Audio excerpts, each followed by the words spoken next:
Assalamualaikum warahmatullahi wabarakatuh. Saya Sri Astika Deningsi dari Prodi Pendidikan IPA kelas A Universitas Negeri Gorontalo. Baiklah, di sini saya akan membahas materi tentang ekosistem. Yang pertama ada konsep ekosistem. Ekosistem adalah suatu sistem ekologi yang terbentuk oleh hubungan timbal balik antar makhluk hidup dengan lingkungannya. Ekosistem bisa dikatakan juga suatu tatanan kesatuan secara utuh dan menyeluruh antara segenap unsur lingkungan hidup yang saling mempengaruhi. Komponen-komponen pembentuk ekosistem adalah komponen hidup biotik dan komponen tak hidup abiotik. Kedua komponen tersebut pada suatu tempat dan berinteraksi membentuk suatu kesatuan yang teratur. Selanjutnya ada komponen ekosistem. Ekosistem merupakan suatu satuan fungsional dasar yang menyangkut proses interaksi organisme hidup dengan lingkungannya. Lingkungan yang dimaksud dapat berupa lingkungan biotik, makhluk hidup maupun abiotik, non-makhluk hidup. Ekosistem memiliki komponen dan fungsi tertentu yang saling berkaitan dan bergantung satu dengan yang lainnya. Dalam ekosistem terdapat hubungan antara faktor-faktor biotik dan faktor-faktor abiotik. Selanjutnya ada komponen abiotik. Komponen abiotik adalah komponen fisik dan kimia yang merupakan medium atau substrat tempat berlangsungnya kehidupan. Sebagian dasar komponen abiotik bervariasi, ruang dan waktunya. Komponen abiotik adalah komponen ekosistem yang terdiri dari makhluk tak hidup atau benda mati meliputi suhu, tanah, kelembapan, udara, cahaya, garam-garam mineral, air, bahan anorganik, bahan organik, derajat keemasan pH, kadar garam salinitas, topografi, garis lintang. Selanjutnya ada komponen biotik. Komponen biotik merupakan komponen benda-benda hidup. Komponen biotik terdiri dari 3 organisme, yaitu dikelompokkan menurut fungsinya sehingga memiliki berbagai peran dalam suatu ekosistem.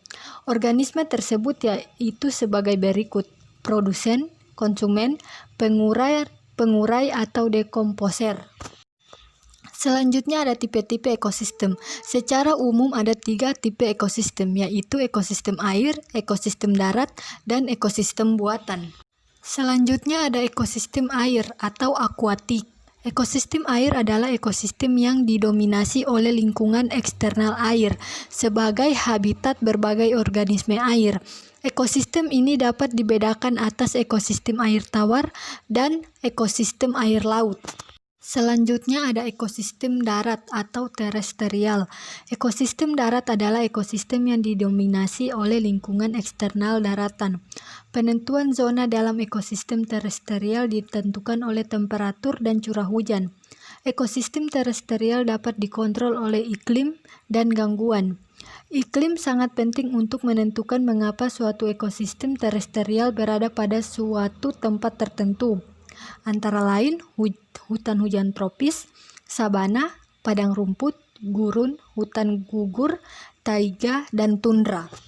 Selanjutnya ada ekosistem buatan. Ekosistem buatan merupakan ekosistem yang sengaja diadakan dengan tujuan untuk kesejahteraan pembuatnya.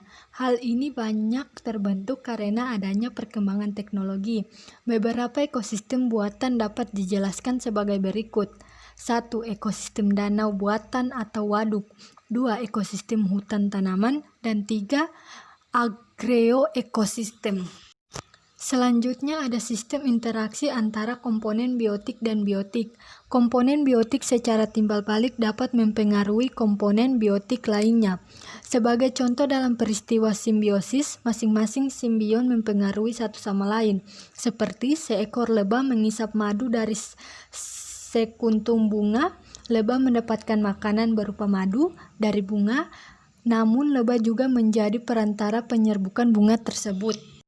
Selanjutnya ada rantai makanan dan jaring-jaring makanan. Pada rantai makanan dalam suatu ekosistem, organisme yang ada di dalam ekosistem tersebut dikelompokkan ke dalam beberapa tingkatan berdasarkan fungsinya, antara lain produsen, konsumen, tingkat 1, 2, 3, dan seterusnya, atau herbivora, karnivora, tingkat 1, 2, 3, top karnivora, dekomposer atau mikroorganisme pengurai. Selanjutnya ada interaksi antar individu. Makhluk hidup selalu bergantung kepada makhluk hidup yang lain. Tiap individu akan selalu berhubungan dengan individu lain, baik yang spesiesnya sama maupun yang berbeda spesies. Interaksi demikian dapat kita jumpai di sekitar kita.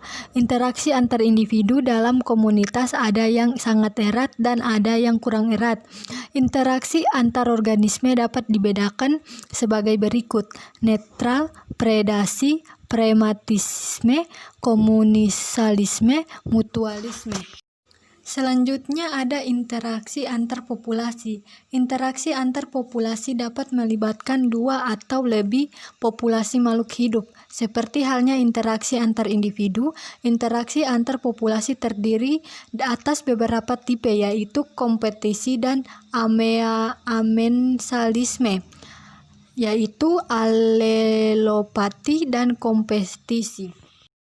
Dan yang terakhir ada interaksi antar komunitas. Komunitas adalah kumpulan beberapa populasi berbeda yang saling berinteraksi di suatu wilayah yang sama. Sebagai contoh adalah komunitas padang rumput yang dihuni oleh beberapa populasi, di antaranya kuda, banteng, ular, belalang, singa, macan, serigala, dan lain-lain. Contoh komunitas lainnya adalah komunitas sungai yang terdiri atas beberapa populasi, seperti buaya, kuda Nil, ular, ikan, plankton, dan lain-lain.